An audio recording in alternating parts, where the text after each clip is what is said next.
The second week in April 1940 was a stormy period in the North and Norwegian seas. The weather deteriorated during April 7th with low cloud cover and fog. The wind increased to gale force on April 8th and reached hurricane strength in the Norwegian Sea, which had towering 50-foot waves. But another storm was about to break on the Norwegian coast. World War II was underway, and military forces, both Allied and Axis, were about to pounce on Norway. Hitler's preemptive war on Norway. Allied plans to send military forces to aid the Finns against the Soviet Union were widely reported in the press in late 1939 and early 1940. The only way such aid could reach the Finns was through Norway and Sweden, and this would accomplish the main Allied objective of cutting off Germany from its source of iron ore, Sweden. The Germans might then be drawn into a hasty and risky operation in Scandinavia. The Germans were well aware of Allied plans to interfere with their importation of iron ore and their landings in Norway, and the Allied plans had not ended with the March 1940 peace agreement between Finland and the Soviet Union. Therefore, to frustrate Allied plans, secure the source of iron ore, extend the operational range of the German Navy, complicate Allied blockade measures, and prevent the threat that Allied bases in Norway would pose for German naval operations in the Baltic and North Seas, Hitler decided to carry out a preemptive strike. Allied action started on April 8th with the mining of Norwegian territorial waters. The plan was to deny the Germans the use of those waters for importing iron ore through the port of Narvik, to provoke German counteraction that could lead to quick Allied victories, and to open a new theater of operations away from the front line in France. British troops were loaded on warships and transports for the occupation of various coastal cities in western and northern Norway. The second week of April witnessed the largest concentration of naval forces in the North and Norwegian seas since the Battle of Jutlanda a generation earlier. The British Home Fleet and all available naval units in northern Europe were at sea. These were reinforced by units from the French fleet. Practically every ship in the German Navy was involved in the attack on Norway. The only German naval units not at sea on April 9, 1940, were those undergoing repairs: 3 cruisers, 6 destroyers, and 4 torpedo boats.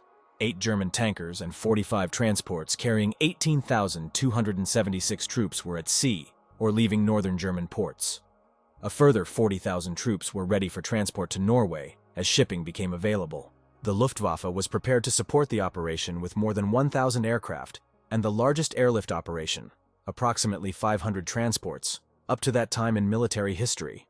Thus, as the Allies were carrying out mining operations and readying their forces for action in Norway, nearly every ship in the German Navy was on its way to Norway with assault elements to capture Norway's population centers. The success of the operation, which the German General Staff considered lunatic, rested on 3 pillars: complete tactical surprise, the determination and professionalism of those involved, and mistakes by the enemy. Grand Admiral Erich Raeder, the commander-in-chief of the German Navy, told Hitler that the operation broke all rules of naval warfare, but would succeed if the element of surprise were maintained. The Germans were prepared to lose at least half their navy in the enterprise. Germany's invasion force. The assault elements of the German invasion force were carried on warships divided into 6 task forces that were expected to land at the same time, 4:15 a.m. on April 9th, along the 1,000 miles of coastline from Oslo to Narvik. The German Task Force 5, TF5, had the mission of capturing the Norwegian capital, and it was hoped that the surprise operation would lead to the capture of the government, royal family, and the military commands. The Germans expected that this would lead to Norwegian capitulation and a peaceful occupation of the country. The naval contingent of TF5 consisted of the heavy cruisers Blücher and Lützow, the light cruiser Emden, 3 torpedo boats, small destroyers, 8 R-boats, small minesweepers, and 2 auxiliaries, armed trawlers. Blücher was the newest of the major German surface units, launched on June 8, 1939, and commissioned on September 10, 1939. Its actual displacement was 18,200 tons, although it was officially listed at 14,050 tons. Sea trials had just been completed prior to the Norwegian invasion. The Lützow was originally classified as a pocket battleship and named Deutschland. It was reclassified as a heavy cruiser on January 25, 1940, and given a new name. Hitler thought there would be undesirable psychological and propaganda consequences if a ship named Deutschland should be sunk. The ships of TF5 carried a combined crew of 3,800. Rear Admiral Oskar Kumetz commanded the naval component. The assault force of 2,000 men, commanded by Major General Erwin Engelbrecht, consisted of 2 battalions of the 307th Infantry Regiment, 1 battalion of the 138th Mountain Regiment, plus artillery, engineer, and support units. The capture of the Norwegian capital was a tall order for 3 infantry battalions. It was therefore planned that 2 airborne companies would seize Fornebu Airfield, a short distance southwest of the city. These companies would secure the airfield for the landing of 2 battalions and an engineer company from the 324th Infantry Regiment. TF-5 left Swinemund at 10 p.m. on April 7th, and the major units, cruisers and torpedo boats, assembled in the Bay of Kiel at 2 a.m. on April 8th. The smaller and slower units had already departed with orders to link up with the rest of the task force at the entrance to Oslofjord during the night of April 8th. 9. The German ships sailed through the Great Belt, the main strait between the Danish islands, in full daylight on April 8th. The progress of the group was followed closely by Danish observation posts and reported to the Danish Naval Ministry. The reports were passed to the intelligence section of the Norwegian naval staff throughout the day. Light Norwegian opposition. The Norwegians did not take immediate action to meet the threat, since the consensus in the Navy was that the German activities had nothing to do with an attack on Norway. Such an eventuality was ruled unrealistic in view of their estimation of German capabilities and overwhelming British superiority at sea. TF-5 rounded the northern point of Denmark at 7 p.m. on April 8th. It steered a westerly course while within sight of land in order not to give away its destination. The Germans changed course to the north after they were out of sight of land and headed for Oslofjord at high speed. 2 British submarines, Triton and Sunfish, spotted the task force north of Denmark during the night. Triton made an unsuccessful attack on the German ships. The faster ships in the task force were joined by the slower vessels as they approached the entrance to the fjord. 2 lines of forts at Oslofjord and Askerborg protected the sea approach to Oslo. The Oslofjord forts had 4 battery positions, Bolleren, Rauøy, Makarøy, and Haøy, on both sides of the fjord, as well as a number of small ships. The Askerborg fortress complex had batteries located on South and North Caholm, 2 small islands in Drøbak Strait at the entrance to Oslo harbor. There was a main battery of 3 280 mm guns on South Caholm, and a torpedo battery of 3 450 mm torpedo tubes on North Caholm. The 3 280 mm Krupp guns had been delivered in 1892. There had been an accident while they were under transport, and 1 barrel had fallen into the sea. It was immediately named Moses, and the other 2 were also given appropriate biblical names, Aaron and Joshua. A battery of 150 mm guns and one of 357 mm guns were located on the mainland on the east side of Drøbak Strait. The anti-aircraft protection for the forts consisted primarily of machine guns. The forts had only token infantry complements to protect against an overland attack. At full strength, the 2 fortress lines were to have 3,298 personnel, but only 957 were available at the time of the German attack. This left some batteries unmanned while others were critically undermanned. The first Norwegian casualty of World War II. There were 4 small patrol vessels in the outer part of Oslofjord in the evening of April 8th. One of the vessels, Pol III, was the first to make contact with the German invasion force. Pol III was a small ship of only 214 tons, had a crew of 13, carried a single 76 mm gun, and could manage a speed of only 11 knots.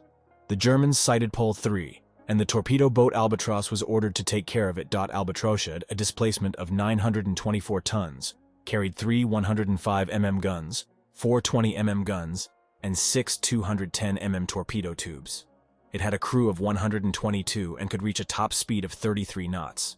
The Norwegian patrol boat headed toward the German ships at full speed and fired a warning shot shortly before 11 p.m. Albatross topped comma, but the other ships proceeded toward Oslo. Pol III ended up ramming the German torpedo boat, apparently by accident, and tore a large hole in its side. The 2 vessels drifted apart, and at 11:15 the Norwegians fired 3 flares, the prearranged signal that foreign warships were entering the restricted area. After the Norwegians refused a demand to surrender, the Germans opened fire with machine guns and raked the Norwegian patrol boat. Although the German and Norwegian accounts differ, the Germans may have interpreted Norwegian activities to secure the deck gun as intention to open fire.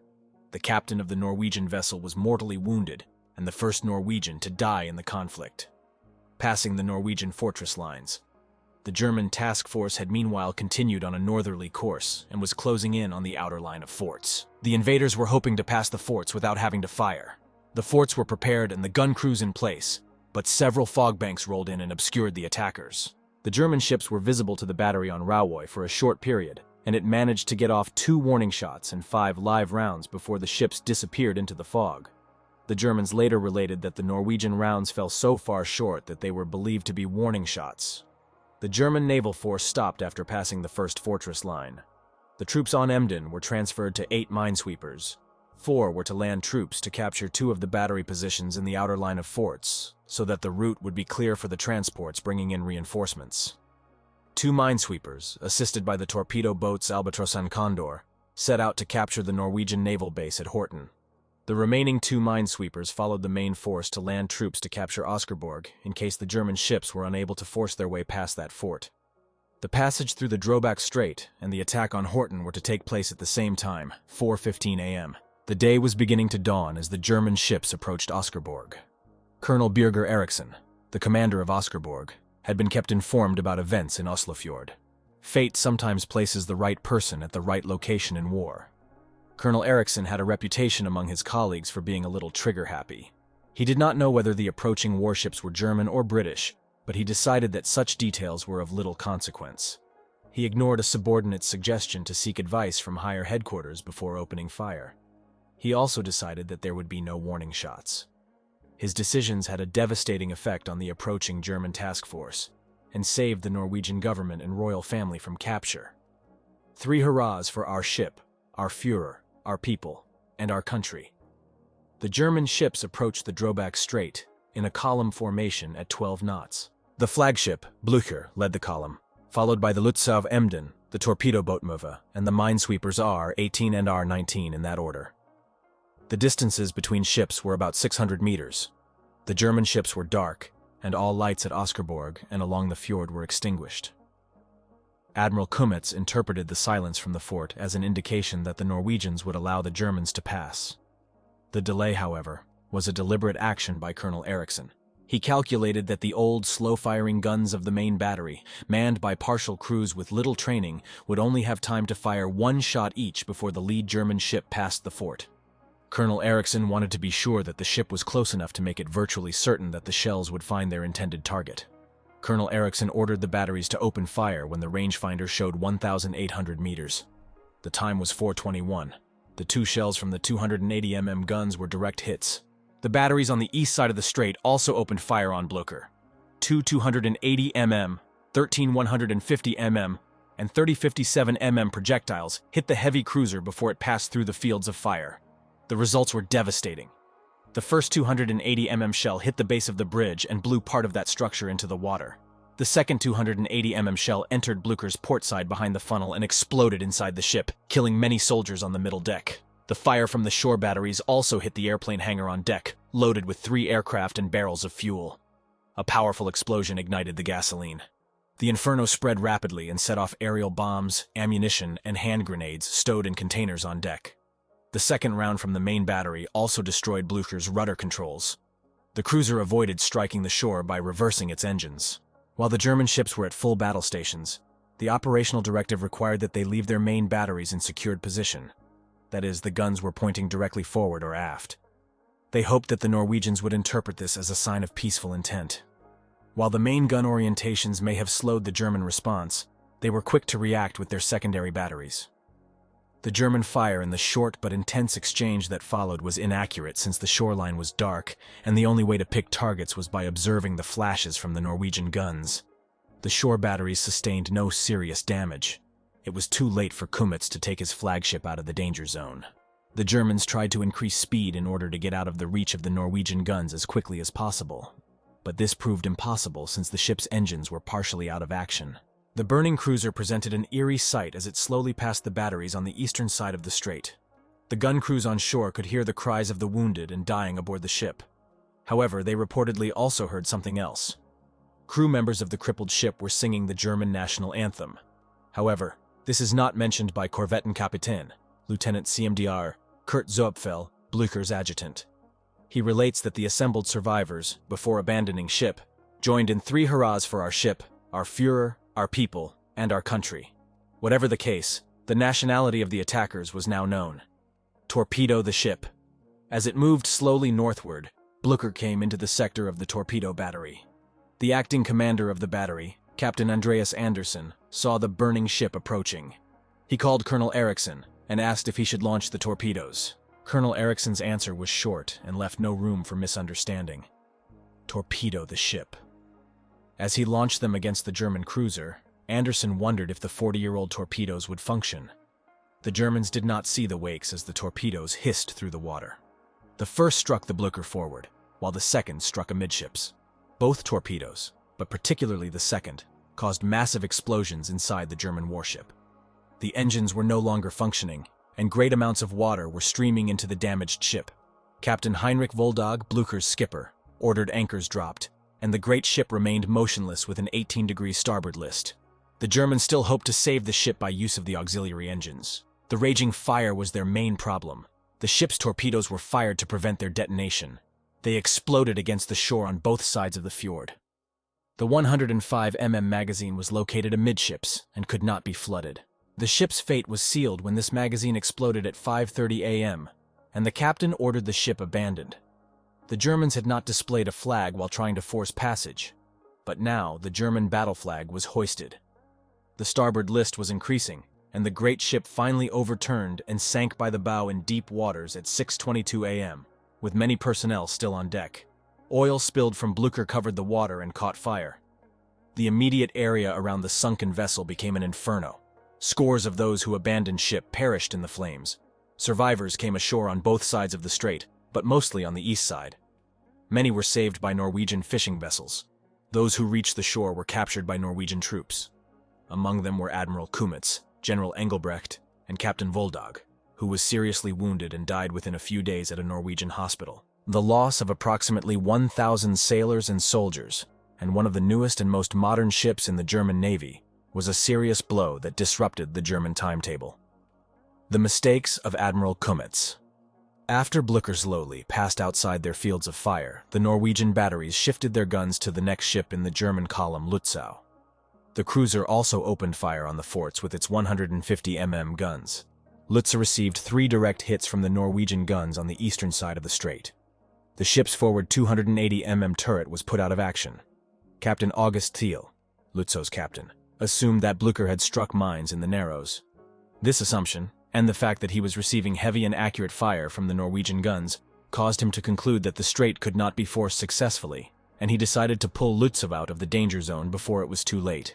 The other ships in the formation followed his example by reversing course and heading out of the fjord at high speed.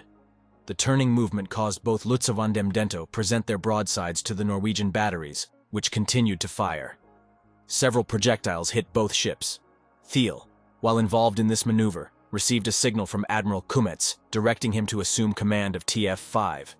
The German fire caused no casualties and very little physical damage to the Norwegian batteries. Admiral Kummetz has been criticized for the tactics he employed in the attack. He undoubtedly felt pressured by his directive to land the troops in the capital around 5 a.m. But this alone fails to explain some of his actions. His decision to lead the column with his flagship is difficult to understand. It would have been more prudent to let the torpedo boat or minesweepers take the lead to test the Norwegian defenses, particularly in view of intelligence that there was an electrically controlled minefield in the waters off Drøbak. Admiral Kummetz's after-action report fails to explain the slow speed used in the attempt to pass Oscarborg. It would have been wiser to pass the fort at high speed to reduce Norwegian reaction time and limit the time his ships were exposed. The loss of Blücher did not end Kummetz's career. He was promoted to General Admiral, and given command in the Baltic. Colonel Eriksson surrenders Captain Thiel, started preparations for a new attack on Oscarborg as soon as he had withdrawn what remained of TF-5 to safety. The Germans began landing troops on the east side of the fjord at 6 a.m., and within 2 hours about 850 German troops were ashore. General Nicolaus von Falkenhorst, the planner and overall commander during the German invasions of Norway and Denmark, was concerned by the delay in capturing Oslo. He issued a directive making the capture of the shore batteries at Drøbak the main objective. The Germans began advancing north toward Drøbak after capturing the nearby towns of Sund and Moss. Colonel Eriksson knew that the German withdrawal after their first attempt to pierce the fortress line was only a temporary pause. The bombing of the fortress by German aircraft started at 8 a.m. and continued, except for a short period around midday, until 6 p.m. The guns had no revetments, and the crews had to take cover in old tunnels that served as air raid shelters. The weak air defenses kept up a steady fire against the German aircraft, but the effects were minor. One Ju-52 transport plane was shot down, and several sustained damage and had to make emergency landings. Lutzow also participated in the bombardment. The continuous air and naval bombardment caused few casualties at Oskarborg, but the material damage was substantial, and the morale of the personnel deteriorated quickly since it was impossible to operate the exposed gun batteries while under constant aerial attack. The damage would have been more severe, but a large number of bombs failed to explode on impact. The situation became untenable when German infantry captured the unprotected batteries on the eastern shore of the strait late in the afternoon. Colonel Eriksson could no longer prevent German ships from passing the fort. He decided that further resistance was hopeless and would only lead to unnecessary loss of lives. Negotiations leading to surrender began at 6:30 p.m. The surrender took place at 9 p.m. on April 10th, and TF-5 passed through the strait shortly thereafter. The surrender conditions were lenient. The enlisted personnel were to remain at the fort until conditions permitted demobilization. The officers were guaranteed their freedom and allowed to keep their personal weapons. The Norwegian flag flew over the fort alongside the German until April 21st. One last chance for victory. General von Falkenhorst had received several situation reports on April 9th, and with respect to the operations against Oslo, all conveyed bad news. He learned that TF-5 was driven back in its first attempt to reach the Norwegian capital. The cruiser Blücher was sunk with great loss of life. The cruiser Lutzow had sustained serious damage, and both the Army and naval commanders were either killed or captured. The Horten naval base had not been captured, and the same was true for the forts controlling the approaches to Oslo. Finally, the Norwegians had rejected the German ultimatum and stated that they considered themselves at war with Germany. The only chance left for the Germans to capture Oslo on April 9th rested with the airborne and air assault components of the operation. The Germans planned to capture Fornebu Airport by parachuting 2 airborne companies directly on the airfield. The plan called for these troops to seize the airfield quickly, allowing German transport aircraft to land 2 infantry battalions and an engineer company. It was a risky operation and would be the first use, along with the attack on Sola airfield near Stavanger, of airborne troops to seize an enemy airfield hundreds of miles from their base. The Norwegian force at Fornebu consisted of only 3 machine gun positions and 7 Gloucester Gladiator fighters. Fornebu was not alerted until 4:30 a.m., more than 5 hours after the first contact with German warships in Oslofjord. The machine gun positions were manned, and the fighter aircraft were prepared for takeoff. There was a thick layer of fog over Oslo in the early hours of April 9th. Breaks in the fog began to appear about 5 a.m., and 5 Gladiators took off to investigate the sound of aircraft overhead. As they broke through the fog, the pilots saw a number of aircraft of unknown nationality. The foreign aircraft disappeared in a southerly direction after the Norwegians opened fire. The slow-moving Gladiators could not match the speed of the foreign aircraft, and they returned to Fornebu. Battle in the skies above Oslo. The German parachute operation was cancelled when the aircraft carrying the paratroopers encountered heavy fog over the target area. The aircraft were directed to turn around and land at the airfield in Aalborg, Denmark, captured by the Germans earlier in the morning. The landing of transport aircraft at Fornebu was predicated upon the airfield being secured by German airborne troops. Since this had not taken place, orders were issued canceling the air operation after consulting headquarters. It appeared that the Germans had suffered another serious setback. Then, one of those bizarre events occurred that often decides the outcome of a battle. This time, the fortune of war favored the Germans. There are 2 versions of what happened. The official Norwegian naval history, based on General von Falkenhorst's report, states that the cancellation order reached the first wave of aircraft, but the following waves failed to receive it. Other sources relate a different story. Their version of what happened is that when the commander of one wave read the order to turn around, he noted that it came from X-Air Corps. He was subordinate to another command and therefore believed that the order was false or intended for someone else. He decided to ignore it and continue on to Fornebu. The version given by Falkenhorst is more convincing. With all planes carrying the landing force airborne, it is obvious that the order to abort came via radio, and its authenticity could easily be validated. All air elements in the invasion of Norway came under the operational control of X-Air Corps, and each commander was no doubt fully aware of this fact. The operation was cancelled because German paratroopers had not secured the airfield, and it would be strange for this not to be mentioned when the order to abort was given. The Norwegian Gladiators returned to Fornebu to refuel, and all 7 took off about 6:30 a.m. The pilots were not sure if Norway was at war, but as they climbed in a southerly direction, they saw a dark cloud of smoke rise from the spot near Oskarborg where Blücher had sunk. Any lingering doubts were dispelled almost immediately as they saw a wave of 80 German aircraft heading in their direction.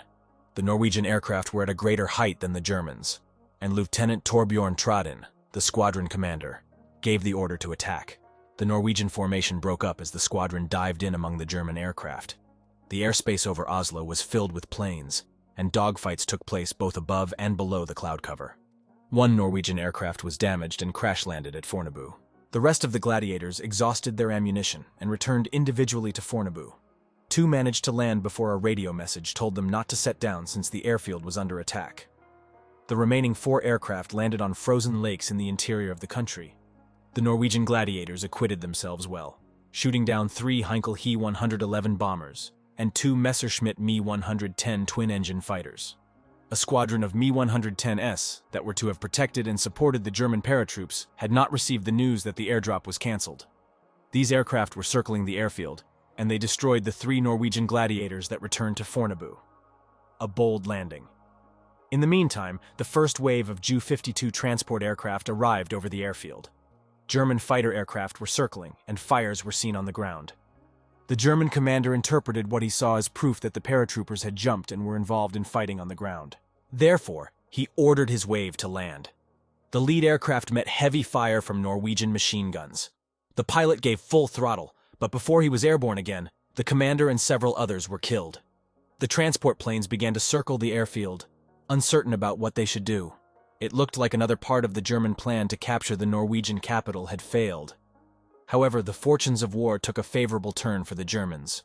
Plans called for the Me-110s to land at Fornebu to refuel after they had protected the landing of the paratroopers, because they did not have sufficient fuel to return to Germany or Denmark. This is another example of the risks the Germans were willing to take in their operational planning. The Me-110s had used up all their fuel waiting for the paratroopers, and the squadron commander decided to land his aircraft at Fornebu. He did not have much choice.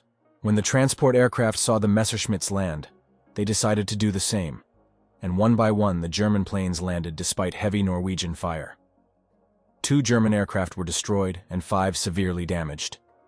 The number of Germans killed is unknown, but they were held at bay until the Norwegians ran out of ammunition and were forced to withdraw at 8:30 a.m. The Germans quickly took control of the airfield and signaled for subsequent waves to land. 6 companies of Germans, about 900 men, were on the ground by noon. The fall of Oslo.